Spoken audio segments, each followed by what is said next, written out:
Hola, muy buenas noches a todos. Mi nombre es Sacnicté Castilla y en nombre del Consejo Directivo Nacional de ANADE me permito darles la bienvenida a esta tarde con Foro Digital.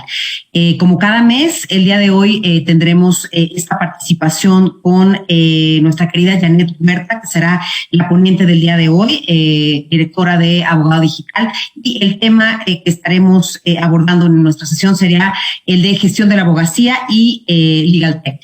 Pues como todos sabemos, los tiempos hoy han evolucionado de una forma importante y seguramente esta conversación con Janet nos va a proporcionar muchas herramientas como abogados para lograr una adecuada gestión de todos los recursos y llegarnos de la tecnología que hoy existe para poder hacer que nuestra gestión sea mucho más exitosa. Muchas gracias, Janet. Muchas gracias a todos por su atención y bienvenida. Muchas gracias, Janet.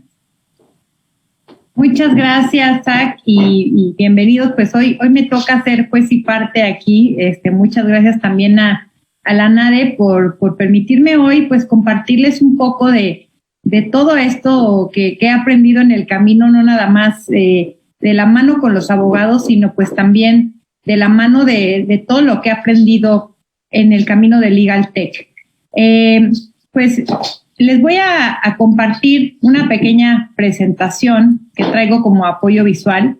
Y la idea de la sesión de hoy, pues, es, como os comentamos, Zach y yo, que a veces dicen, es que como abogados, pues, todavía no sabemos tanto del tema, pero yo les digo, es que, pues, sus comentarios y sus dudas y todo son de mucha utilidad, porque al final, si no se hace algo por la abogacía, que la abogacía entienda y encuentre útil, pues de nada sirve, ¿no? Hemos escuchado muchas veces que un gran amigo que es el director de gestión del conocimiento en un despacho de abogados, una vez me decía, es que lo que hicimos es que antes estaba tecnología y los abogados y gestión del conocimiento totalmente separados y nosotros desarrollábamos cosas para el despacho que cuando llegábamos y se las decíamos al abogado, el abogado no le hacían sentido y simplemente no las usaba.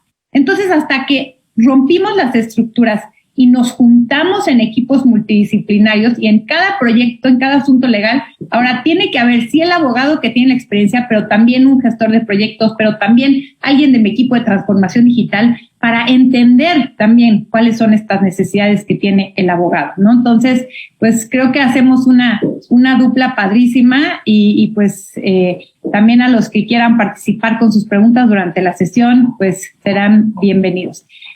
Así es, nada más rapidísimo, Janet, está el chat de la intranet, está el chat de Facebook, bienvenidos sus comentarios. El día de hoy es una charla entre amigas, es una charla multidisciplinaria, así es que sentámonos todos con la libertad de preguntar cualquier cosa que se nos ocurra, de interrumpir en el momento que quieran con sus preguntas. Por favor, todas bienvenidas y gracias, Janet. Totalmente. Yo luego me emociono mucho con los temas, pero también le pedí a Zach que en cuanto lo que es conveniente o tengan una pregunta, pues adelante que me puedan interrumpir. Y bueno, un poco de qué vamos a ver durante esta sesión de 1 hora es, primero vamos a hablar un poco de qué es la gestión, porque así se llama este foro, gestión de la abogacía, y la importancia que tiene la gestión en la era digital. Luego vamos a hablar de qué es la gestión de la abogacía, luego específicamente en la gestión del trabajo legal, luego vamos por qué es el Legal Tech y finalmente les voy a compartir un poco de este estudio que hemos lanzado en Abogado Digital, que es el primer índice latinoamericano de Legal Tech. Así que, pues, empezamos. ¿Qué es la gestión y por qué hablamos de tecnología, pero a veces hemos empezado a hablar de tecnología sin hablar de los 50 pasos previos, que es aprender a cambiar nuestros procesos, nuestras formas de trabajar, ¿sí? Gestionar es dirigir más administrar, ¿no?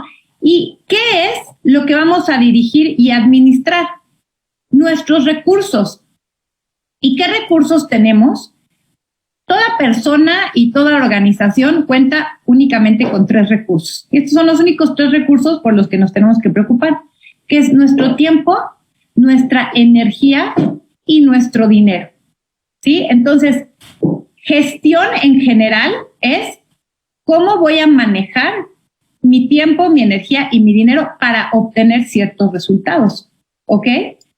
Y ¿para qué nos gestionamos? Pues se habla mucho ahora en esta era de la productividad, ¿no? Hay que ser más productivos, pero a veces creemos que ser más productivos es meternos más horas en la computadora, y si antes nada más estaba 8 o 9 horas laborales en frente de la computadora en mi oficina, ahora como ya recorté tiempos de traslados, pues ahora también los tiempos de traslados estoy ahí, y creo que a veces podemos pensar que somos más productivos en la medida en la que más tiempo estamos en la computadora, ¿no? Y justo hoy lo platicaba con alguien de mi equipo que me decía, es que no me puedes dar un proyecto más porque si de por sí no me alcanza ahorita las horas del día, no me va a alcanzar, y estaba toda frustrada porque no le puede dedicar tiempo a su hija y tal.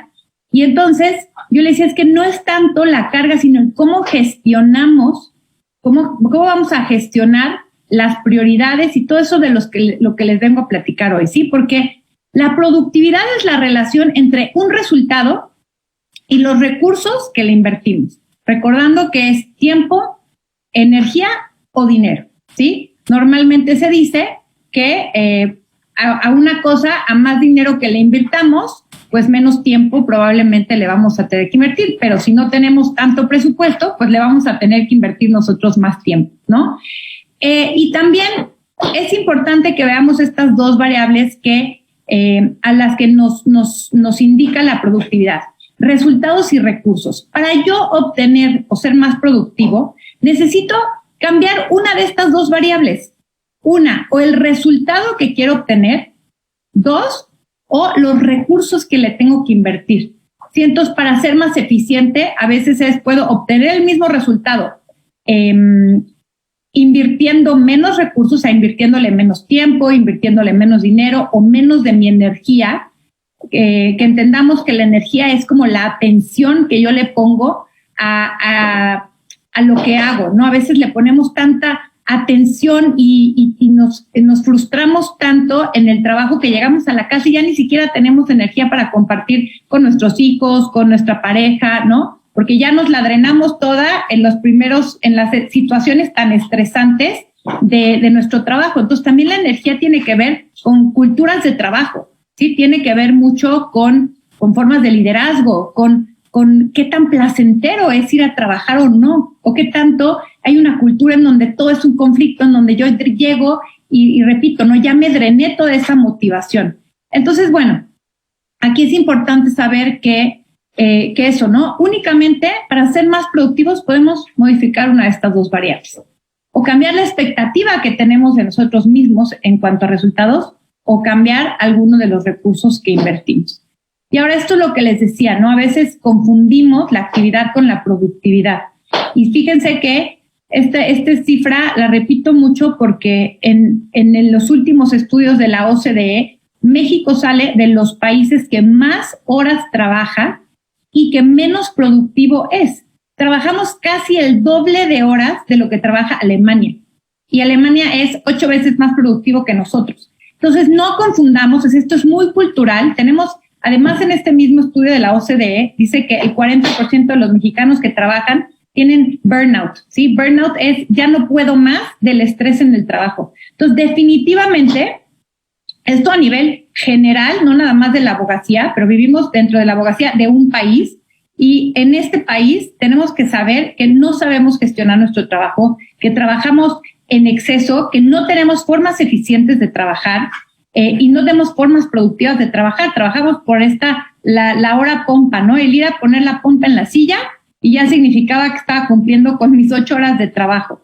Entonces, ¿por qué? Porque no sabemos trabajar o no sabíamos. Cada vez estamos aprendiendo más a trabajar por resultados. Entonces, recuerden... Perdón, Janet, sí, adelante. ¿Nos podrías compartir en horas en estos indicadores de OCDE, por ejemplo, esta comparación con Alemania, te la da en horas en particular? O sea, de una jornada normal, productiva en un país como Alemania, en nuestra profesión.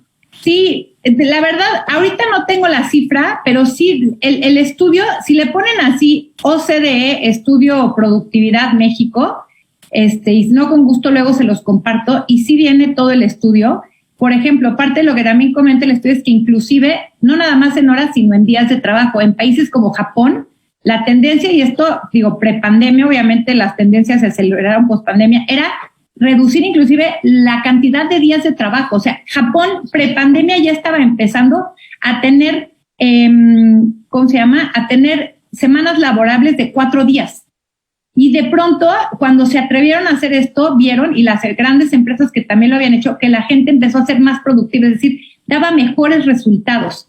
Entonces, no nada más es claramente si una jornada laboral es de 8 horas diarias, digo, creo que esto, más allá que nos lo digan los estudios, tenemos que voltear a vernos a veces a nosotros o a nuestros amigos que estamos literal conectados a veces hasta las 10, 8, 10 de la noche, ¿no? Y empezamos a las 7, 8 de la mañana. Entonces estamos teniendo literal jornadas de 12 horas. Entonces, y a veces sin pararnos a hacer un descanso, a caminar, etcétera, ¿no? Ya tuvimos por aquí también un foro digital hace un par de meses de la desconexión digital, ¿no? Y por ahí ya abordamos toda esta parte de la importancia de tener una sana emocionalidad, de tener tus espacios de desconexión, que cada vez más se está haciendo hasta ley, ¿no? O sea, que ya lo obliga la ley a las empresas a procurar estos espacios para los colaboradores. ¿Por qué es importante ahora? Ya hablamos de qué es la gestión. ¿Por qué es importante precisamente en estos momentos de la era digital en la que estamos?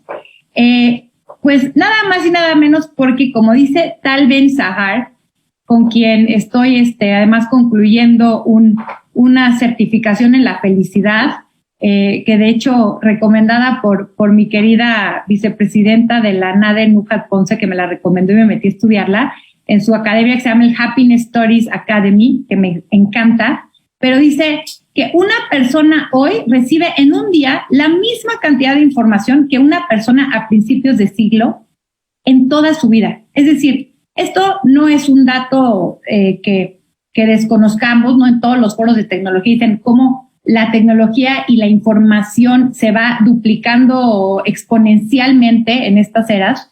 Entonces, no sé si se acuerdan como cuando empezó la pandemia, que de pronto era como, wow, todo mundo mandaba eventos a todos y ya no sabías a cuál conectarte y cuál no, ¿no? Y de pronto tienes tanto bombardeo de información y tantos medios que te permiten acceder a información, porque ya tienes el celular, pero ya tienes el internet, pero ya tienes el mail, pero ya tienes también el teléfono, que si no haces la gestión nos ayuda a hacer un filtro selectivo de la información. ¿Con base en qué? Obviamente, en objetivos claros de lo que nosotros queremos. ¿Dónde ponemos nuestra atención y nuestra energía en nuestra vida? Es una elección que tenemos que hacer conscientemente con base en a dónde queremos llegar. Punto. Oye, ahorita me mandas tú, oye, hay un curso padrísimo de, por ejemplo, esta tendencia que decían al principio de la pandemia, no es que si no estudiaste algo nuevo en la pandemia y todo el mundo quería estudiar algo nuevo. Y la realidad es que pues yo, al contrario, dije, yo voy a dejar de estudiar, porque si no, me voy a llenar de tantas y tantas cosas y cursos, que pues la vida sigue, ¿no? O sea, la pandemia llegó, pero la vida sigue, el trabajo sigue. Entonces, ¿en dónde voy a tener tiempo para gestionar mis emociones y además el trabajo y todo? Entonces, estamos sobresaturados. Imagínense, esta es una gráfica rápido que les pongo de la cantidad de información que se genera, ¿no? O sea, por ejemplo, antes teníamos, no sé, hace mucho, ¿no? 7, 8, 10 canales de tele para opciones. Hoy tenemos las opciones de todo el contenido que tiene Netflix, más todo el contenido que tiene Amazon Prime, más todo el contenido que tiene Disney Plus, ¿no? O sea, tenemos una cantidad enorme de dónde escoger. Entonces, si no sabemos cómo filtrar, les repito, selectivamente, con base en objetivos claros, personales,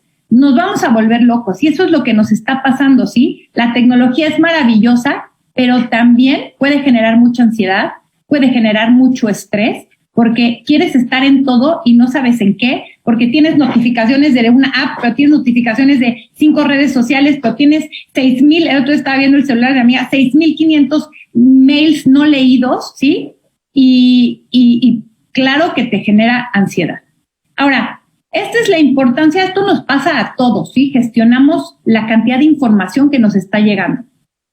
Hay por ahí también un dato de 130 correos que leemos diarios. Es impresionante, en verdad, la cantidad de flujo de información que tenemos. Pero ahora, ¿por qué dentro de la abogacía específicamente necesitamos saber gestionarnos? Y yo aquí les pongo dos cuestiones, pero primero es porque la abogacía a nivel mundial, en estudios que yo he visto en México, Estados Unidos, España, Australia, todos coinciden en que es una profesión de altos niveles de estrés, de altos niveles de depresión, ¿sí? En Estados Unidos de 108 profesiones encuestadas, los abogados fueron los de mayor niveles de depresión y también de los más bajos niveles de sociabilidad, por lo mismo, ¿no? Porque están tan estresados, tienen tanto trabajo que pues no socializan tampoco. Entonces, definitivamente estamos en una profesión en donde también parecería que es parte natural de la profesión trabajar tanto. Es como, no eres un buen abogado si no estás ahí trabajando y 5 minutos antes del término entregando el amparo en el juzgado, ¿no? Y que todo el mundo se queda hasta las 12 de la noche, etcétera. Esa es una razón. Sí. Perdóname, Janet, ¿y este comportamiento tiene alguna incidencia en particular en algún territorio? ¿Es algo general de la abogacía? Yo entiendo que nos hablabas de que en otros países como Alemania, como Japón, la tendencia generalizada, y asumo que esto incluye a la abogacía, pero esta información que nos estás presentando ahorita, o sea, hay una concentración importante de ese tipo de prácticas en la abogacía mexicana, norteamericana, europea. O sea, ¿ves alguna diferencia ahí cultural? Yo creo que sí, o sea, yo creo que se correlaciona con esto que decíamos de la OCDE, ¿no? Naturalmente, si la gente trabaja más en general en México que, por ejemplo, en Alemania, pues lo mismo le pasa a los abogados. Por ejemplo, los estudios que yo he visto, que les presento es en España. Yo creo que sí en Latinoamérica tenemos un extra de este tipo de culturas de trabajo, ¿no? El otro día veía un meme que decía, esto es explotación laboral y yo le llamaré ponerse la camiseta, ¿no? Y entonces, pues así, vivimos en esa cultura de no, ponte la camiseta, ¿no? Y gente que vive en Europa de pronto dice, pues es que estos son horas extras y se pagan como horas extras, ¿no? Y nosotros lo vemos muy normal que no. Entonces, y a la hora que tú como patrón o como director tienes que pagar horas extras, pues claramente vas a gestionar mucho mejor tu tiempo. ¿Por qué? Porque eso implica tema de dinero, implican muchos recursos que tienes que alocar, que dar a la no eficiencia del trabajo. Entonces, esta cultura de no importa, no se pagan horas extras, que todo se queda, como a mí no me cuesta más recursos, pues no me importa si son más o menos eficientes, ¿no? Y por otro lado, pero también si es un tema de la profesión, porque pues, en Estados Unidos, que en teoría están mucho más avanzados y todo el tema, de todos modos sí reportan que los abogados son la profesión dentro del tema de bienestar de los más deprimidos, ¿no? También he visto estudios de Australia que reportan lo mismo dentro de la profesión. Probablemente los parámetros no se comparan entre México y lo que tienen en Australia, pero sí es una tendencia en todos que los abogados dentro de los parámetros del país, que son diferentes, tienden a ser los más bajos en todos estos temas, ¿no? Y bueno, y la segunda razón, no tan, digamos, negativa, yo diría que la primera que les digo es como para mejorar el bienestar de la profesión, de las personas. Y en el segundo, pues es claramente porque nos hace más eficientes el trabajo, ¿no? Esta es una nota que dice, los bufetes apuestan por el teletrabajo para ganar eficacia. O sea, al final de cuentas, en países, en España que llevan un poquito más avanzados en todos estos temas de gestión, de metodologías ágiles en el gremio legal, se dan cuenta que les hace ser más eficientes, ¿no? Que, por ejemplo, el hecho que tú como despacho te manejes como una empresa en donde también puedas, ahora bajo los esquemas colaborativos, subcontratar servicios, ¿no? Mejorar, por ejemplo, con todo este tema del teletrabajo, ¿no? Que al final puedes eficientar tus recursos, porque las compañías se están dando cuenta que pues, en vez de gastar en un alquiler, en una renta de un edificio, de una oficina que me salía carísima, pues mejor que cada quien esté en su casa, y me funciona más tanto en tema de recursos como en tema hasta de bienestar de la persona, ¿no? Entonces, yo sí creo que con este tema que pasó de la pandemia, lo que nos obligó a irnos a trabajar en nuestras casas, y en el momento en el que no teníamos este control, porque miren que me encanta, les voy a poner esta frase que tenía un poquito más adelante, pero viene aquí a colación. Dice una de las expertas españolas en todos los temas de gestión de despacho, dice, la mayor barrera al teletrabajo es la cultura tradicional de ciertos socios que necesitan ver a la gente trabajando y salir muy tarde para sentir que cumplen sus tareas y que ellos como jefes de equipo tienen el control. O sea, resumen una frase, una cultura que nos vino a remover la pandemia, porque claro, tú querías ver a la gente ahí sentada y al principio, díganme a cuántos no nos pasó que sentías que la gente no estaba trabajando, tus equipos, cuando se iban a su casa, ¿no? Y de pronto tuviste que empezar a hacer diferentes formas, incluida la confianza, incluida pues a mí no me importa que te conectes en sí o sea, no voy a estar videovigilando, que sí me pasó a escuchar de pronto al principio de la pandemia abogados que decían, no, pues yo tengo el Zoom abierto de 9 a lo que sea, a 6 y todos tienen que estar conectados. Pues no, o sea, no hace sentido. Tenemos que confiar, tenemos que cambiar la cultura, ¿no? Entonces, Perdón, Janet, pero haciendo una referencia a esto, y bueno, tú me dijiste que yo interrumpiera, yo muy no, adelante. Me van surgiendo cosas. O sea, por ejemplo, claramente yo leo esta frase y sonaba muy clara antes de la pandemia, ¿no? Pero ahora yo lo que veo es que las horas laborables son aún más.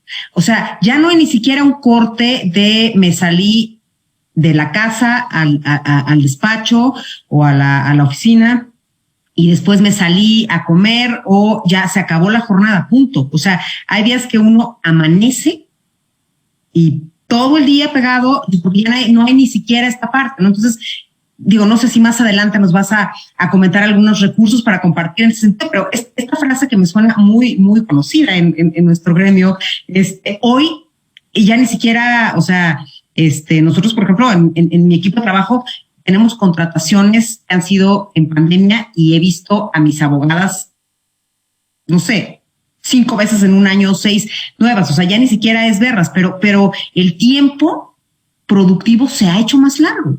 O sea, nos veamos o no nos veamos, ¿no? O sea, no sé qué opinión tendrás a esta experiencia que yo estoy observando ahorita del recurso tiempo. Estoy totalmente de acuerdo. Lo único que te diría, no sé si por ser más tiempo sea más productivo. Eso es lo que habría que cuestionar.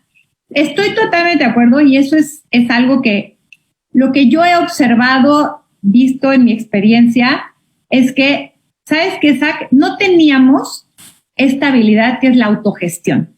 Somos culturalmente, por todo esto que venimos platicando, creo que una cultura muy inmadura emocionalmente y no nos sabemos gestionar. No nada más es el tema del jefe que quiere tener el control, si es también la persona del equipo que necesita estar ahí de 9 a 5, a 6, a 7, porque ¿qué nos pasó también a muchos que trabajamos? Llegabas a tu casa y díganme que no, o sea, es una habilidad de autogestión el gestionar tus tiempos, el agarrar y decir, ¿sabes qué? A ver, ahorita voy a hacer esto y me voy a enfocar únicamente en hacer esto. Ahorita me voy a dar un tiempo para mí. El problema es que como estamos acostumbrados a trabajar tanto y a no darnos nuestro tiempo y a no autogestionarnos, antes mínimo decías, pues algunos decían, pues ya salí del trabajo a las 6, pues ya me voy al gimnasio o ya de pasadita paso al gimnasio, hago ejercicio. Y de pronto aquí en tu casa, enfrente de tu computadora en el mismo cuarto, requiere una motivación adicional, porque ya ni siquiera te salías al gimnasio, era pues haz ejercicio en tu casa, ya no tenías tu clase que a las 7 te conectas, ¿sí? Y luego muchas cosas empezaron a ser gratis, que malamente a veces cuando las cosas a veces todo es gratis, menos lo valoras. Entonces creo que es un momento, porque todavía nos está costando trabajo, de adaptarnos y de saber autogestionarnos, porque es lo que te digo, a veces tenemos culturalmente esta idea de que mientras más tiempo le dediquemos, de que más productivas van a ser las cosas, y a veces no vemos que mientras más tiempo le dedico, más estresado yo estoy, y entonces yo lo que voy a traer a mi vida es más estrés, ¿no? Mientras más, y eso pues está ya, digo, no nos vamos a meter ese tema comprobadísimo, que mientras mejor estoy yo en mis esferas integrales del bienestar, mejoran mis relaciones con mis clientes, mejoran mis relaciones laborales, mejoran mis relaciones con mi familia, que cuando estoy estresado. El estrés es la enfermedad del siglo. Entonces, yo sí creo que sí está pasando eso y sí creo que tenemos que desarrollar estas habilidades de gestión, que es un poco de lo que sí les voy a compartir. Y debemos de ser más maduros y debemos también de exigir más. ¿Por qué no? Porque, ¿sabes qué? Los que tenemos oportunidad de liderar equipos, o mínimo a mí me ha pasado, yo los cambios más radicales que he hecho en mi liderazgo, ¿sabes por qué es? No porque me desperté yo un día y dije, ay, todo es bonito, es porque de pronto por mis formas de ser o mis formas de gestionar me renunciaba una persona que para mí era muy valiosa y ¡pum!, ¿no? Ahí un golpe existencial que yo le llamo, que te hace reflexionar y decir, oye, pues es que si no cambio, pues me va a llegar gente, cuando me está llegando ya alguien que es eficiente, que sabe gestionarse tal, y yo por estar desmotivando, por no dar retroalimentación, por toda la cuestión de gestión energética, emocional y de liderazgo, pues no logro mantener ese talento, ¿no? Entonces también hay que entender que si yo quiero cambiar mi tipo de cultura organizacional, también tengo que cambiar mi liderazgo, ¿no? Todos ustedes que sean líderes de un equipo, porque de pronto el talento que es diferente, que sí se sabe gestionar, que sabe trabajar de otra forma, pues no va a querer tener líderes y jefes como la vieja escuela, ¿no? Entonces también tiene que ver con un cambio hacia adentro. Pero bueno, yo les comentaba estos 3 recursos que tenemos, ¿no? El tiempo, la energía y el dinero. Y un poco aquí los traduzco, ya empezando el tema de la abogacía. Para mí el tiempo va a tener que ver con la gestión del trabajo. La energía va a tener que ver con cómo gestiono las emociones y el liderazgo, mis equipos de trabajo, ¿no?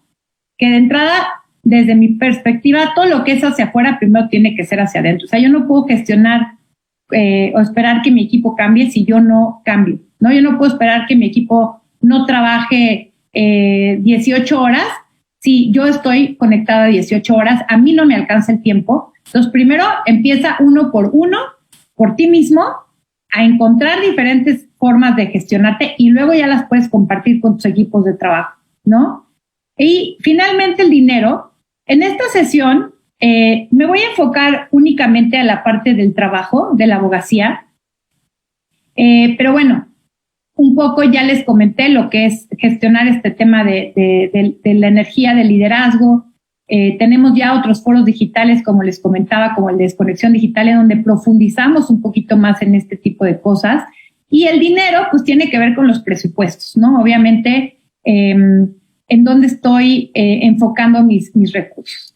Entonces, bueno, dividiendo esta primer parte, este recurso de la gestión del trabajo legal, yo les voy a platicar de estos 5 rubros en general que a mí me parece que es importante aprender a gestionar.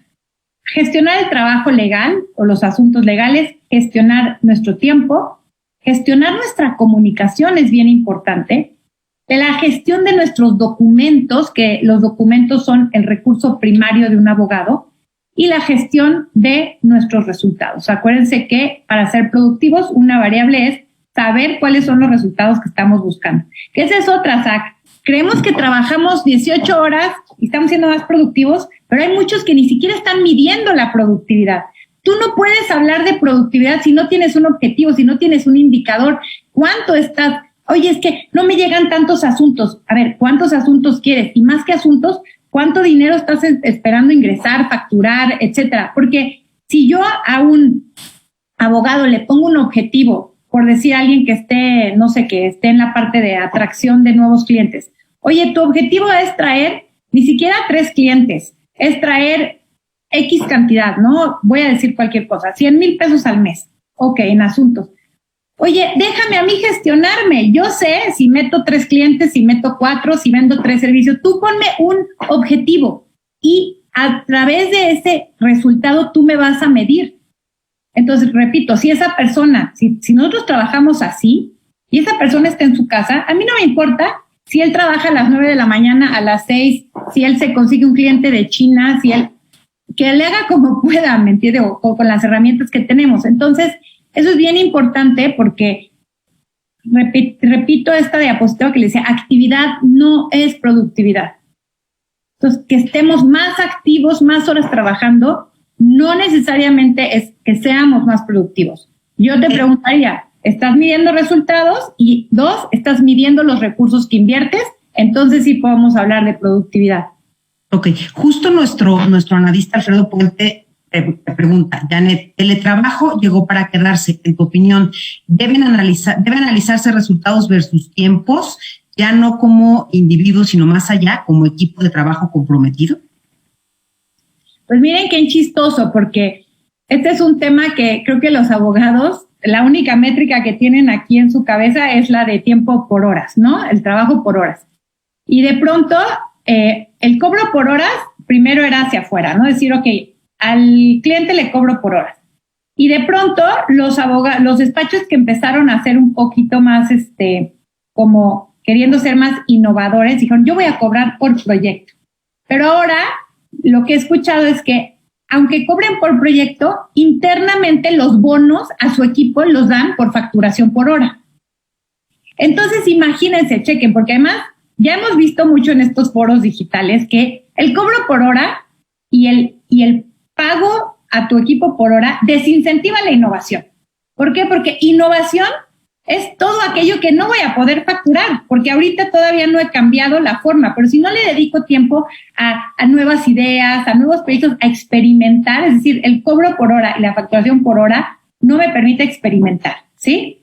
Entonces, es chistoso, pero a veces dicen, no, yo ya cambié y ya le cobro al cliente por proyecto. Pues sí, pero los incentivos a tu equipo tu equipo te tiene que facturar, ¿no? Las horas.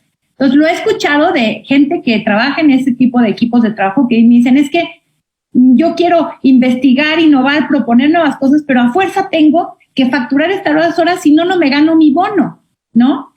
Entonces, definitivamente, contestando un poco la pregunta creo que debemos de ser creativos en la forma de incentivos que damos, ¿no? No es lo único que se puede medir. Sí es bueno medirlo porque es uno de nuestros recursos, digamos, las horas que cada abogado le invierte a un asunto, pero no es el único. Entonces, por ejemplo, esto que decían de bonos por equipo, si tú, uno dentro de tu plan estratégico o de los valores estratégicos, que ahorita les voy a enseñar cómo se relaciona la planeación estratégica con todo esto, pero si tu objetivo es fomentar una cultura de colaboración entre tus abogados, eso se tiene que ver reflejado también, claro, en tus incentivos, ¿no? Entonces, por ejemplo, yo puedo decir, oigan, el de ventas el que trae el cliente se lleva una comisión por el cliente, ¿no? Además se lleva sus horas facturables. Pero ¿qué pasa si le doy además un bono al equipo por haber trabajado ese cliente como equipo? Porque si yo estoy en el equipo, aunque no lo llevé al cliente y aunque facturé mis horas, pues sí, pero igual hice que ese asunto pudiera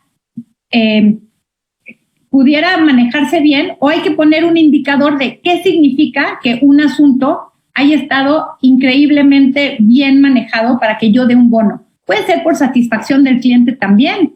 Oye, puedo decir yo, pues estas son mis métricas de satisfacción del cliente, que es otra cosa que los abogados no hacen, no miden la satisfacción del cliente. Son bien poquitos los que tienen como sistematizado después de que cierre cada asunto o durante el asunto, irle preguntando al cliente, oye, ¿cómo vas? ¿Qué necesitas de mí? Etcétera. Pero bueno, ese es un poco, ¿no? O sea, sí creo que tenemos que ser más creativos para fomentar la colaboración, para fomentar la innovación en cómo pagamos bonos o hacemos los incentivos internos del despacho. Ya les eché todo un choro ahí para contestar la pregunta, pero... No, muy útil, muchas gracias. Entonces, bueno, vamos a hablar de la primera, que es la gestión del trabajo legal. Y esta imagen a mí me encanta. La gestión de los asuntos legales se traduce en este término rimbombante que le llamamos hoy Legal Project Management, ¿no? Que es gestión de proyectos, le llamo gestión de los asuntos legales. Es ver un caso Un caso, si eres litigante, es un proyecto con una empresa, si eres abogado externo, es un proyecto, un registro de marca es un proyecto, ¿no? Entonces, aquí dice, por ejemplo, esto es lo que sucede, ¿no? Aquí, digo, está en inglés, pero dice, esta primera es cómo el cliente lo explicó. O sea, el cliente explicó que quería esto, ¿no? Esta segunda es cómo el abogado interno de la empresa lo entendió. O sea, ya ahí estamos jugando un teléfono descompuesto, ¿no? Esto es cómo el despacho de abogados externo lo diseñó. Esto es cómo el equipo del despacho lo entendió y lo manejó. Esto es cómo lo describió el CFO, el de finanzas, ¿no? Este me encanta, cómo el proceso de litigio fue documentado. O sea, cual ninguna documentación, cual ningún formato, cual ningún proceso, ¿no? Este es cómo el cliente pensó que se hizo o que se iba a hacer, ¿no? Esto me encanta también, cómo le cobraron a la empresa, ¿no? La montaña rusa de, no, pero primero te cobro esto y luego ya salieron estos otros y bueno, la cobranza es toda una montaña rusa, ¿no? Es cómo, cómo se abordó la experiencia de insatisfacción del cliente. ¿Qué es esto lo que les digo? ¿Qué tanta cultura hay de medir qué tan satisfecho está el cliente con nuestros servicios, ¿no?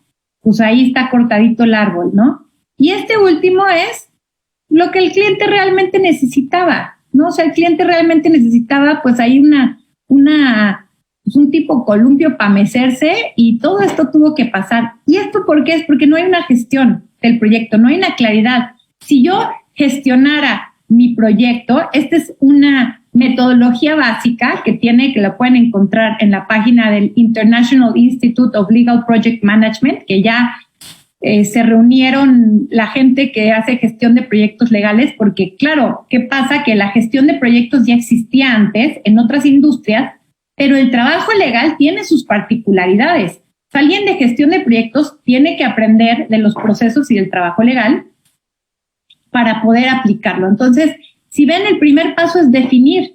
Y estas metodologías nos llevan a decir, a ver, cada que yo voy y me presento con un cliente, cuando ya es un cliente, tengo que tener un formatito que me diga cuáles son los datos que yo le tengo que pedir. Porque imagínense, normalmente un socio de un despacho va y se entrevista con el cliente, ¿no? Y así pasa. Eso es la imagen que les enseñé. Llega a su oficina y le cuenta a su abogado, a su mano derecha, de qué se va a tratar el asunto.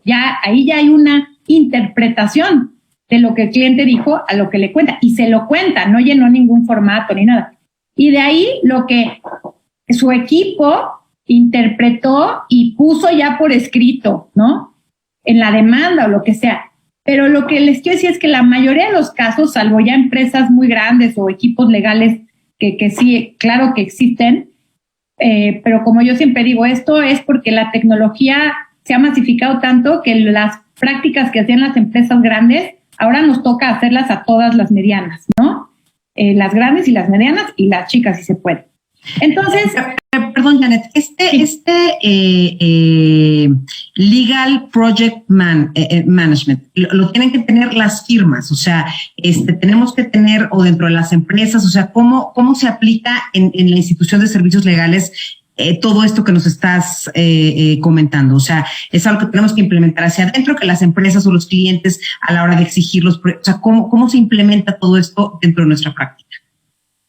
Yo te diría, de forma rimbombante es como de, no, tienes que tener un Legal Project Manager y implementar la metodología. Y de forma no rimbombante, inclusive, y tú me dirás, Zach, no sé, ya en la práctica tienes probablemente alguna de estas cosas. Es decir, cuando tú pasas un asunto a tus abogados, puede que tengas un formatito, que de hecho esta metodología te da formatos de decir, a ver, se trata de este tipo de cliente, o lo que se le llama un brief, ¿no? Un resumen. Y que eso se quede ya dentro del expediente del cliente. Y al cliente se le van a ofrecer y estos servicios. Porque al final haces una propuesta, si quieres llamarle una cotización. Pero a ver, lo que te voy a decir, te voy a dar un ejemplo muy claro. El otro día platicaba con el socio de un despacho. Y le decía, a ver, ¿cuál es tu proceso? A veces nada más explicando los procesos vemos en qué etapa sí tenemos algo por escrito, ¿no? Y me decía, bueno, pues yo voy y yo consigo al cliente, yo socio, ¿no? En los sistemas tradicionales contra el New Law, esa es una de las características. El socio es el vendedor. No hay un departamento de ventas institucionalizado. Y dice, y le digo, ¿y quién le da? O sea, si tú vas con el cliente, ¿quién le da seguimiento a ese prospecto? No, pues nadie, yo. Ok, está bien. Entonces, el socio le digo, y una vez que cierras el trato, llenas algún formato, y esto es lo que te decía, no, pues yo voy y se los comunico así por teléfono, ni siquiera hay un correo a mis abogados, ¿no? Y el abogado empieza, pues me hace la propuesta y la cotización, ¿no? Ahí debería de haber un formato de cotización de entrada o de propuesta, que muchas veces ni siquiera lo hay, un formato diseñado, un formato homologado, que todas las propuestas que manda toda la gente del despacho sean las mismas, ¿no? Que no importa si es el socio A, B o C, se pongan de acuerdo en qué información se necesita acumular del cliente. Por ejemplo, desde un tema de una base de datos de contacto, porque sucede también que tú tienes al cliente y lo tienes tú en tu celular, su dato, y andas pasando el contacto del cliente al abogado que va a tener contacto. Si no hay un formato en donde se establezca a veces, oye, ¿quién va a hacer el contacto por parte del cliente? Una base de datos en donde se tenga debidamente guardados los datos del cliente, en donde se les dé seguimiento, ¿sí? Ese tipo de cosas, hablamos de procesos, ¿no? Y, por ejemplo, ya cuando vamos a planificar, ahorita les voy a enseñar una gráfica básica en donde planificamos un asunto legal, lo desglosamos en paso a paso y definimos quién del despacho se va a dedicar a qué. Y esto, Zach, lo hacen mucho intuitivamente. O sea, porque se hace. Al final, este abogado que les platicaba el despacho, claro que tenía sus procesos. Ya sabía que él se lo tenía que mandar al abogado A para que el abogado A hiciera la propuesta y luego el abogado B hacía la demanda y luego, o sea, cuando yo le preguntaba, sí me lo decía, pero no tenía nada por escrito. Todo se hacía o por mail o por teléfono.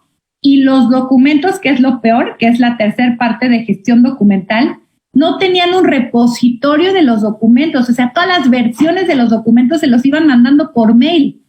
Entonces, ahí te va y ahí te va el otro. Y entonces ya no sabían quién tenía la versión final y el margen de error es muchísimo, ¿sí? Entonces, bueno, planificamos, luego entregamos. Tenemos que definir. Esto nos ayuda mucho a definir y planificar, tener una claridad con el cliente. Oye, desde el principio, estos son los entregables que yo te prometo que tú vas a tener al final de este proyecto, ¿sí? Y el cierre, eso es bien importante porque yo entrego los entregables y ya me voy, ¿no? Y ya me voy y al siguiente asunto. Y nadie se reunió nunca a decir, oigan, ¿cómo nos fue? ¿Qué aprendimos? ¿Qué podemos hacer diferente para la próxima vez? ¿Fue realmente eficiente la asignación que se hizo del equipo? Igual y Pedrito, pues no, dijo, no, la verdad es que yo siento que yo no tuve nada que ver en este proyecto, entonces nada más gasté tiempo. Entonces, hacer este cierre, tanto interno como externo, de preguntarle al cliente cuál fue su satisfacción. Estos son los 4 pasos que, como te digo, siento que intuitivamente muchos los hacemos. Bueno, creo que el de cerrar sería el que menos hacemos, pero esto ya nos lleva a institucionalizarlos. Y este es un ejemplo que yo cuando doy algún taller o así de project management, a mí no me gusta hablar, por eso primero les hablo de gestión, ¿sí? Porque luego vemos, oye, y contrato monday.com y contrato no sé qué software de gestión, y yo les digo, la verdad, yo les diría que al principio lo hicieran en un Excel. Porque si no, estamos invirtiendo en softwares que no sabemos usar, que le tenemos que dedicar tiempo a saber usarlos. Y chequen, esto es un tema de recursos. ¿A qué le quiero dedicar ahorita mi tiempo? ¿A investigar un software que no conozco o a empezar a trabajar a través de una metodología? No importa que sea en un Excel, pero ahí me voy a ahorrar el tiempo, la curva de aprendizaje de un software que igual y al final digo, no me sirvió.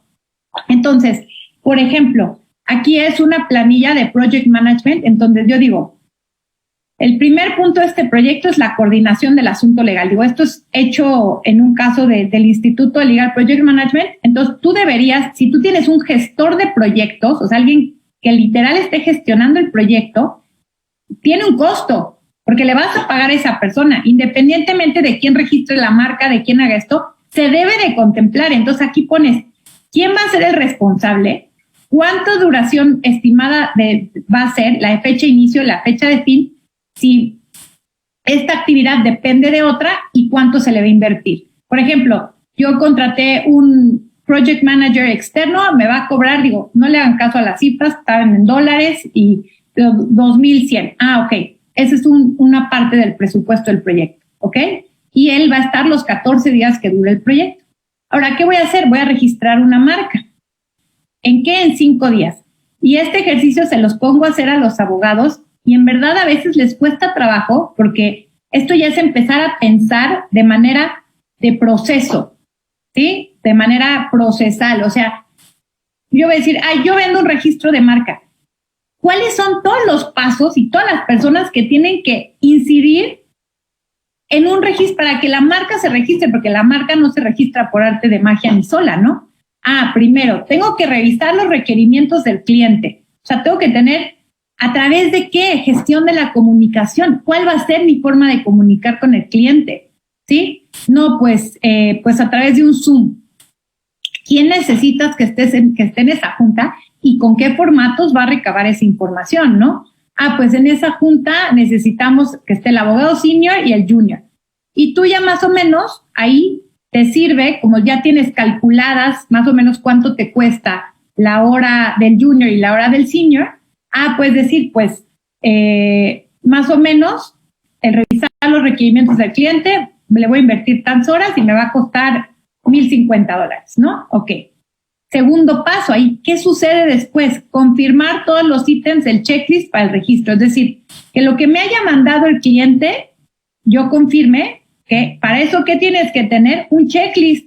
Tienes que tener un formatito en donde el abogado junior, cada que le llegan los documentos del cliente, diga, ok, check, perfecto, sí está, ¿ok?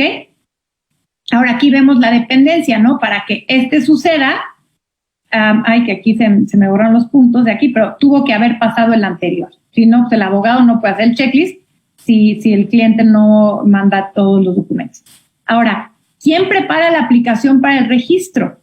Pues no, ahí sí necesito el especialista en propiedad intelectual, que más o menos va a tardar 2 días y que para prepararla tuvo que haber tenido la confirmación del abogado junior, que están todos los documentos que necesita. Ok, ¿cuánto me va a costar? Y ahora sí, voy a ir a registrar la marca. Ahora, si ya el especialista me preparó la aplicación, pues para meterse al sistema del INPI y registrar la marca y hacer el procedimiento, igual no necesito que el especialista de PI le invierta ese tiempo. Él que nada más le llena el formato al abogado junior y ya el abogado junior hace la solicitud. Oye, Janet, una preguntita. Todo este proceso me resulta muy interesante. En tu experiencia y en tu intercambio con tantos abogados y tantas firmas de diferentes tamaños, ¿no? Porque también aquí hay que dimensionar que hay, hoy por hoy hay firmas de abogados que tienen más empleados y más abogados que una empresa y se manejan como tal. Pero en tu experiencia, ¿qué tanto está familiarizado este tema de gestión en los despachos, digamos, medianos? O sea, ya no hablemos de grandes firmas, sino en los despachos medianos, llamemos de 10, 20, 30 empleados. ¿Qué tan familiarizado ves todo esto en este tipo de despachos?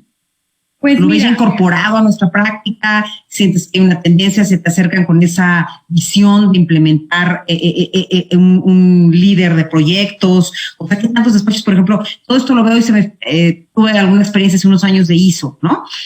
Documentar procesos, o sea, es un poco lo que veo. ¿Qué tanto lo ves realmente materializado en nuestra práctica?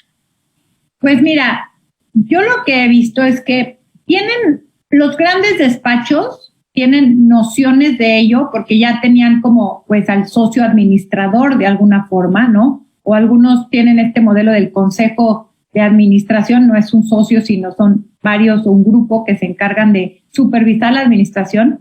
pero yo siento que es administración básica, ¿no? A mí me gusta llamarle, acuérdate, gestión es dirigir más administrar. No nada más es administrar, sino también es dirigir estratégicamente hacia dónde quiero ir. Entonces, yo me he encontrado que me he sorprendido, la verdad. Los despachos medianos sí no veo mucho de esto. O sea, este despacho de los que les platico que no tenían ni procesos ni nada, era un despacho de 25 abogados, o sea, no es un despacho pequeño. Y de pronto también tengo amigos que empezaron a trabajar probablemente prepandemia, ¿no? Habría que hacer un análisis de ahorita dónde están, pero en despachos de 100 abogados, y habrían de pronto este despacho de 100, 150 abogados abrió un área de innovación, ¿no? Y traen a un super crack en temas de innovación, y él me contaba y me decía, ¿sabes qué tengo que hacer en esta primera etapa? Me tengo que poner a mapear procesos, porque no está ni siquiera, hay un mapeo de procesos de facturación, porque el proceso más básico que debe de tener un despacho es el tema de la administración de los recursos del dinero, ¿no? Y porque además mucha de la operación se basa en la facturación. Entonces, un despacho de 100, 120 abogados lo hacía intuitivamente. O sea, Pedro sabía que le tenía que escribir a María para pedirle la cotización, esto lo sabían, pero ¿qué pasa si Pedro se va y si María se va? No hay nada por escrito. Entonces, yo la verdad es que sí me he sorprendido, y porque les voy a contar otro ejemplo. El otro día platicaba con la directora jurídica de una de las empresas más grandes de seguros. Que dices, oye, una aseguradora, el área legal, que además la aseguradora, el que me contactó fue el director de innovación y project management de la aseguradora.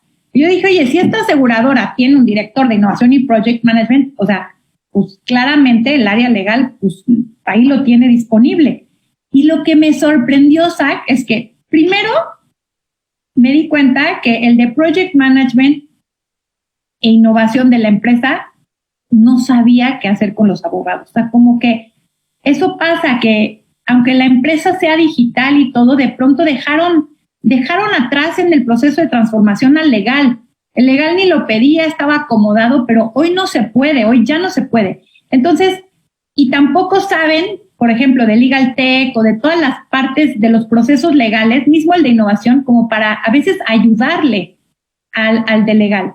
Y entonces hablo con comunicación, o sea, hay una falta de comunicación, porque era otra de mis preguntas, o sea, ¿cuál es tu recomendación? Que esta implementación la haga alguien del área de legal, la haga alguien especialista en tecnología legal, se haga en conjunto, porque yo pensaría que tiene que ser una cuestión en conjunto y tiene que ser una estrecha comunicación. O sea, yo sinceramente, y lo hemos platicado, y a pesar de cuánto te admiro y cuánto he intentado adentrarme, o sea, yo no sabría qué herramientas tecnológicas hoy existen, hay muchas en nuestras pláticas, lo hemos hablado, pero claramente yo necesito que alguien que sea experto en tecnología legal entienda mis necesidades y mis procesos para entonces poder implementarlos de forma correcta. No veo cómo desarticular a un project management independiente al 100% del trabajo legal, ¿no? O sea, no sé. Mira, eso es totalmente, porque es algo que yo vengo diciendo, ¿no? La multidisciplinariedad es algo básico. O sea, ustedes como abogados no lo pueden hacer todo. Entonces, o contratas un consultor externo o puedes contratar a alguien interno, pero con otra perspectiva que no sea abogado, o sea, un ingeniero que sepa de procesos, ¿no? ¿Para qué? Para que te ayude con este tema. Porque te termino de platicar esta historia que creo que les va a ayudar mucho. Entonces, la directora jurídica, que me encantaba porque dice, es que yo tomé el curso de Legal Tech en la escuela de España de tal y tal, pero me encantó y regreso y mi realidad es que los abogados no quieren cambiar, que los de tecnología traigo una herramienta Legal Tech, los de tecnología me dicen que no la puedo implementar, que porque no cumple con datos personales, que porque un rollo que la pobre se frustró, traía toda el ánimo y el liderazgo. Y entonces me decía que uno de sus pain points, le llamamos, no, puntos dolorosos, primero era el tema de que habían tenido que pagar una multa muy alta por no haber entregado unos documentos en ciertas fechas, ¿no? De términos. Yo digo, claramente ya hay un tema de gestión. O sea, la multa yo la pagué no por incompetencia, no, por incompetencia en la gestión, porque no tuve un lugar en donde yo le iba dando seguimiento a las fechas de vencimiento de alguna forma de esta entrega que yo tenía que hacer. No tenía claramente ningún software que me notificara de estas fechas de vencimiento. No tenía alguna dinámica de los equipos en donde semana a semana fueras revisando los avances del proyecto. Porque ese es el tema, ¿no? Como también es muy cultural, dejamos todo al último minuto. Entonces tengo que hacer un asunto y como no tengo noción de, a ver, para que un asunto suceda, tal día para que yo pueda entregar una demanda o lo que sea en un juzgado para tal fecha de vencimiento o la documentación para una multa, ¿cuándo tuve que haber empezado ese proyecto? Se llaman los milestones, ¿sí? Irlo trabajando poco a poco, pero para no dejar todo al final y que me agarren las prisas y que ande apagando fuegos, pero para eso yo tuve que haberme en algún momento sentado a definir la problemática, a planificar en uno de estos esquemas. Oigan, me va a llevar, tengo 4 días de que me llegó el asunto que tengo que presentar la demanda. ¿Qué tiene que suceder esos 4 días? ¿Y quién tiene que hacer qué? ¿En qué momento? ¿Sí? Entonces, es sentarnos a planificar, a definir.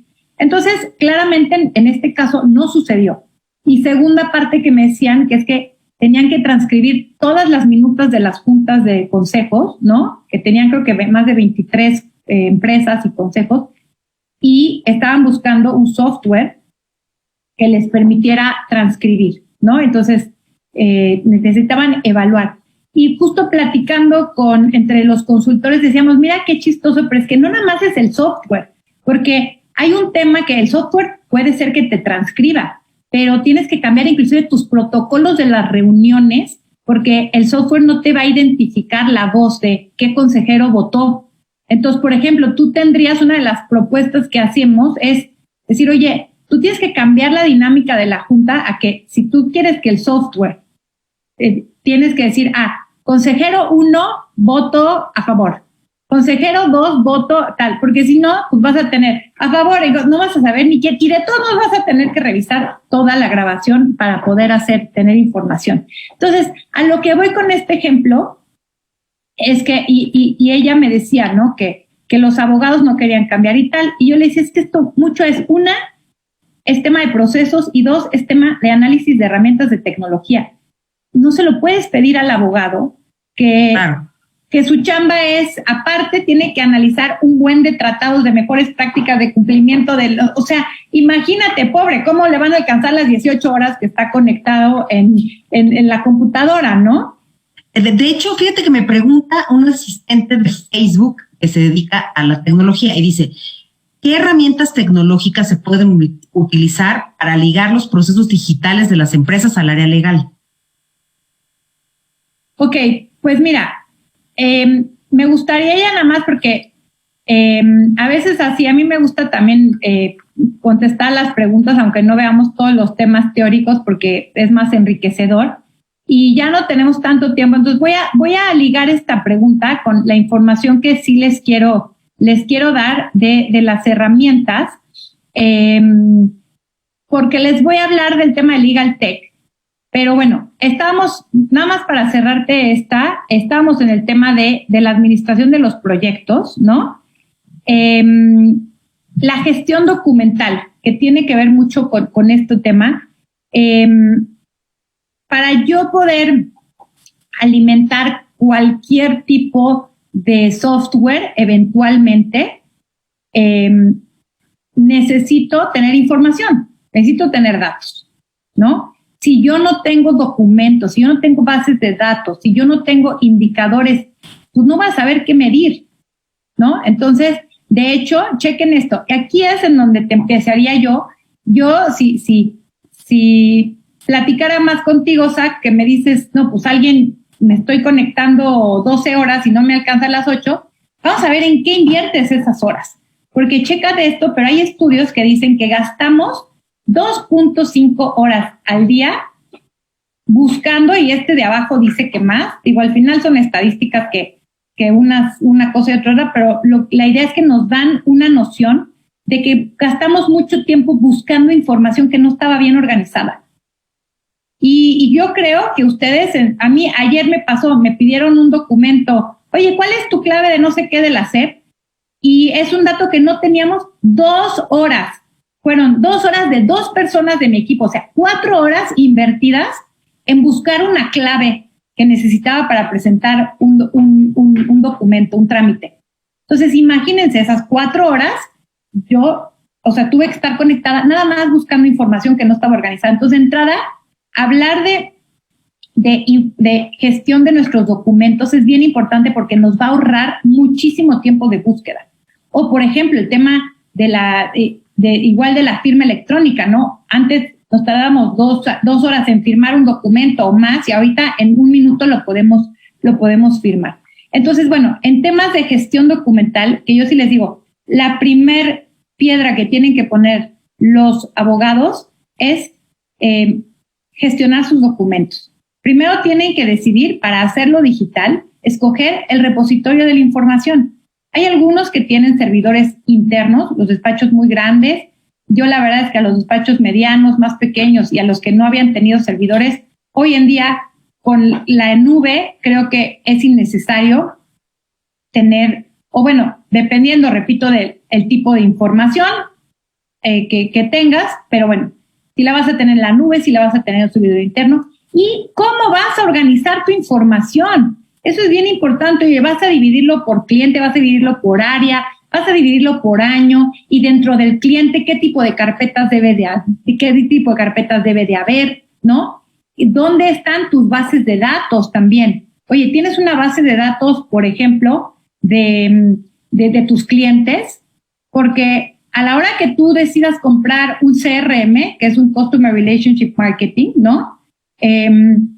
Vas a tener que alimentar esa herramienta con un Excel probablemente de tus clientes. Y si tú tenías todos tus clientes en tu celular, pues vas a tener que dedicarle tiempo a pasarlos de tu celular a un Excel para pasarlos a la herramienta, ¿sí? Entonces, es bien importante eso. Y porque te voy a platicar algo que tiene que ver un poco con todo esto, pero nos decía también un consultor que trabajaba con un despacho y que decía, ¿qué información le pides tú a tu cliente?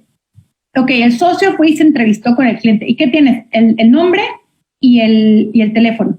No tuviste un formulario donde le pediste, por ejemplo, su nacionalidad, donde le pediste su fecha de cumpleaños igual, y puedes tener una política que sea felicitar a los clientes en su cumpleaños. Y de pronto se dieron cuenta que la mayoría de sus clientes, porque se dedicaban a temas de migración, eran canadienses.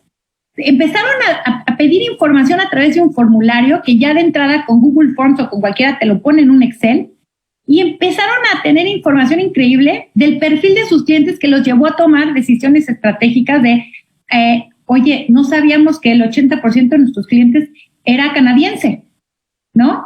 Y entonces, pues ahí tienes un mercado en el que enfocarte y enfocar tus políticas, tu publicidad, etcétera, ¿no? Entonces, es bien importante eso, ¿no? O sea, el tener información. Y bueno, ¿qué nos va a servir organizar nuestra información? Eventualmente para buscar, ¿sí? Para buscar eficientemente. A mí, por ejemplo, tú hoy me dices, oye, ¿me mandas la presentación del Foro Digital de Gestión de la Abogacía? Y yo aquí sé cómo se llama mi documento, le pongo en mi buscador en la Mac que se llama Alfred, que les recomiendo a los que tienen Mac que lo bajen, y ¡pum! En 2 segundos yo te puedo estar mandando la presentación.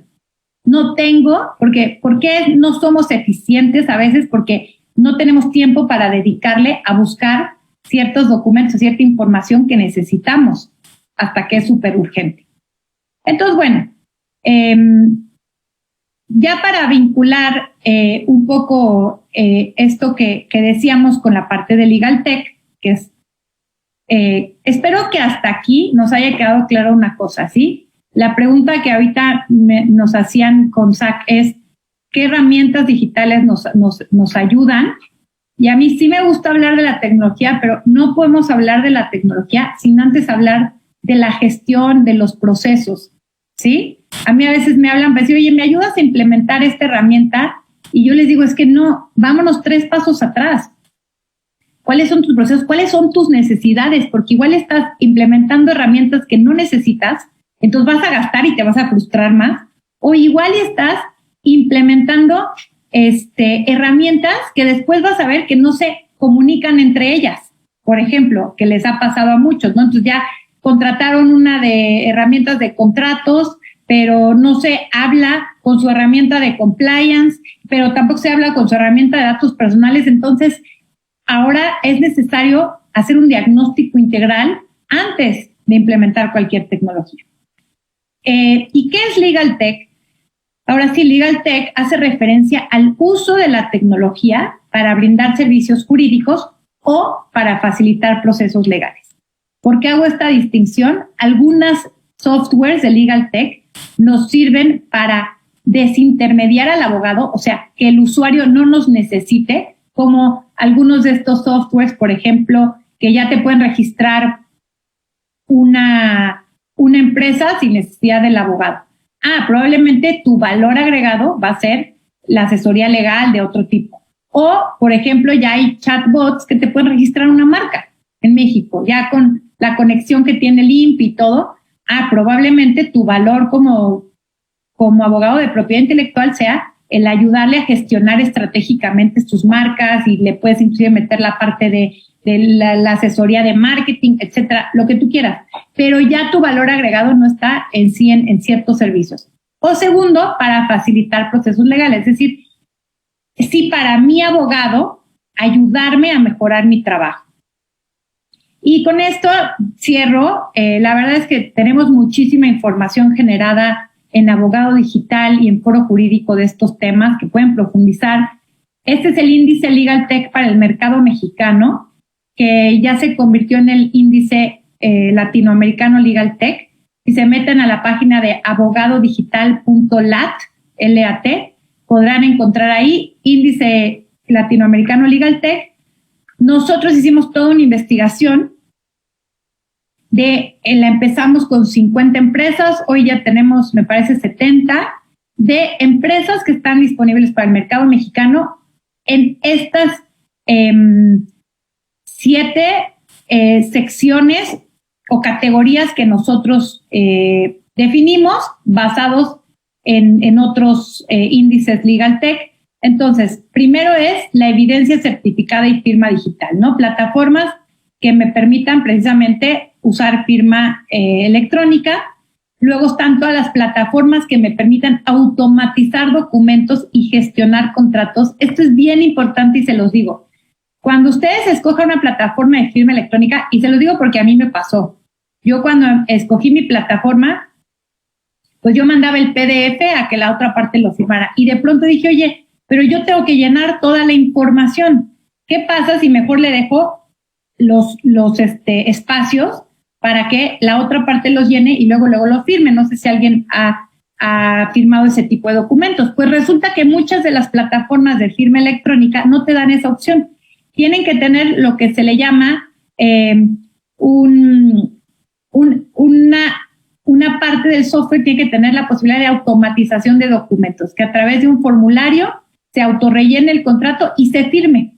Entonces es muy diferente si tú escoges una plataforma que solo mandes un PDF fijo, que sirve como para las partes comerciales o así, pero a veces para los que prestamos servicios, sí es muchísimo más fácil que la otra parte te rellene los datos, ¿no? Como los datos de su empresa, sus datos de contacto, etcétera. Y si no, de todos modos tienes que estar intercambiando mails y tú rellenando el documento para luego mandárselo a firmar. Entonces, bueno, softwares de compliance y prevención de riesgos legales. Estos son algunos. Softwares de investigación jurídica, que estos creo que son con los que más hemos estado habituados, como Búho Legal, ¿no? Como Vilex, donde yo me meto y busco un término y me pone toda la legislación, etcétera. La gestión y administración jurídica. Aquí es grande, desde gestión de casos, que son los case trackers, ¿no? Hasta gestión de tu despacho, hasta gestión, tenemos una por aquí de gestión del capital de las empresas, hasta gestión documental. En esta área van a encontrar todos los softwares que les permiten gestionar y administrar su despacho o su información jurídica, ¿sí? O sus documentos, que es lo que estuvimos hablando hoy. Y los marketplaces, dime. No, estoy muy interesada viendo la gran oferta que hay de los marketplaces, que son los que vinculan a el que quiere un servicio legal con el abogado, o sea, es como el Uber de los abogados, ¿no? O el Airbnb.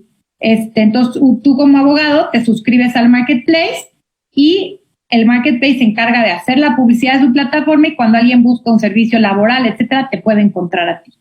Y finalmente el de resolución de disputas electrónicas o Online Dispute Resolutions, que también son softwares que ya inclusive podemos incorporar a nuestros marketplaces, a nuestro e-commerce, ¿no? Y que como abogado, pues sirve saberlos, porque ¿qué pasa si tú eres el asesor de solución de conflictos de una empresa de e-commerce? Pues está bueno que tú conozcas y le puedas inclusive recomendar, oye, para solucionar tú los conflictos entre tus usuarios, puedes meter esta plataforma o hay este tipo de tecnologías, ¿no? Entonces, claramente también te da un valor agregado a ti como abogado conocer todo esto que existe. O inclusive, por ejemplo, los de Firma y Ya, que son los que te crean tu empresa en menos de 48 horas, no nada más son para el usuario final, también ellos están vendiéndole la herramienta a los despachos de abogados personalizada para decir, oye, ¿qué pasa si tú no tienes que desarrollar nada? Yo te pongo la tecnología y tú tienes un cliente al que le estás creando su empresa y simplemente le mandas con tu loguito y todo, pantalla donde él te tiene que llenar el formulario y ¡pum! Ya tienes el acta constitutiva y yo te la registro en 48 horas y es algo que tú también le puedes ofrecer como servicio a tu propio cliente.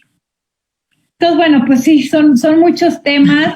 No quería dejar de enseñarles esto. La verdad, Janet, es que te vamos a tener que comprometer aquí para una segunda sesión porque esto fue muy rápido, en una hora nos da. Claramente son prácticas que no están tan familiares, o sea, digamos, tan asimiladas en la práctica jurídica y que hoy por hoy la pandemia también nos ha dado una pauta para incorporar a nuestra vida laboral institucional, digo, más allá de nuestra vida personal, que ya empezamos por ahí, ¿no? Cómo vamos a gestionar nuestra vida personal y nuestro tiempo personal para hacernos más productivos. Pero más allá de eso, como organizaciones, como instituciones, ¿cómo vamos a institucionalizar tantas cosas, tanta información? O sea, creo que esta tendrá que tener una sesión 2, ¿no? Porque hay muchas cosas que creo que se quedaron ahí en el aire y que seguramente nuestra audiencia, tanto en Facebook como en Intranet, solicitará seguramente tu asesoría, Janet. Muchísimas gracias, como siempre, por todo. Creo que fuimos contestando sobre la marcha la gran mayoría de las preguntas. Hay quienes nos preguntaban qué opinan de Microsoft Teams, y digo, algunas cosas ahí ya un poquito más generales, pero creo que hemos contestado en su mayoría las preguntas que nos han planteado. Sí, pues al final mi comentario final, y también para contestar una que por ahí vi que por qué no aparecía un software, este índice lo hemos estructurado para que esté abierto. El que quiera registrar su empresa lo puede hacer. Así que si no ven alguna o tienen una Legal Tech o saben de alguna, compartan el link. Esto en verdad es un proyecto que hicimos en beneficio del mercado, del mercado legal, porque somos una plataforma que conecta y estamos conectando para que ustedes como abogados se puedan meter a curiosear únicamente a ver de qué se trata y para que las plataformas de Legal Tech tengan un lugar donde se concentren y puedan verlos del mercado, ¿no? Y pues al final, repetir esto, no se trata tanto de la tecnología, sí se trata más de cambiar nuestros procesos, de empezar a medirnos a través de resultados, de empezar básico a gestionar nuestros documentos. Ya con eso, en verdad ya vamos de gane. O sea, si los tribunales hubieran tenido el primer paso, que es el expediente electrónico, pasar a la transformación digital es así, porque nada más conectas cualquier software con tus documentos. El problema, sí, dicen que están estas 3 vertientes, por ejemplo, en el caso de los tribunales, firma electrónica, expediente electrónico. Y después ya la plataforma que te interconecte con el usuario. Pero si tú no tienes el core de los documentos disponibles a nivel digital, no vas a poder dar la transformación. Entonces, aquellos que crean que pues no han implementado Legal Tech o algo así, no, preocúpense más por el tema de sus documentos primero, de su información. Muchas cosas se pueden hacer hoy en Excel, en Google Drive, en los Google Docs, con los formularios de Google, y no necesitamos tampoco tecnologías rimbombantes, ¿no? Ok. Janet, pues como siempre, muchas gracias por esta colaboración tan productiva para todos. Gracias por la oportunidad de escucharte el día de hoy, y no sé si hay alguna cuestión adicional que quieras compartir. No, pues muchísimas gracias. Cualquier cosa, gracias a la NADE, en verdad, por este espacio. Para mí siempre el reto es atenerme a los tiempos, pero me encantan estos temas. Y pues que me puedan contactar, les compartí por ahí mis redes sociales y con gusto seguimos la conversación. Gracias. Muchas gracias, Janet. Gracias a todos. Gracias, Abogado Digital. A nombre de la NADE, una vez más, pues tú sabes que aquí tienes un foro en el cual poder compartir con nosotros todas estas grandes ideas innovadoras que siempre tienes para la abogacía. Y bueno, pues que descansen y empecemos a gestionar nuestro tiempo personal. Muchas gracias. Gracias. Gracias a todos. Nos vemos.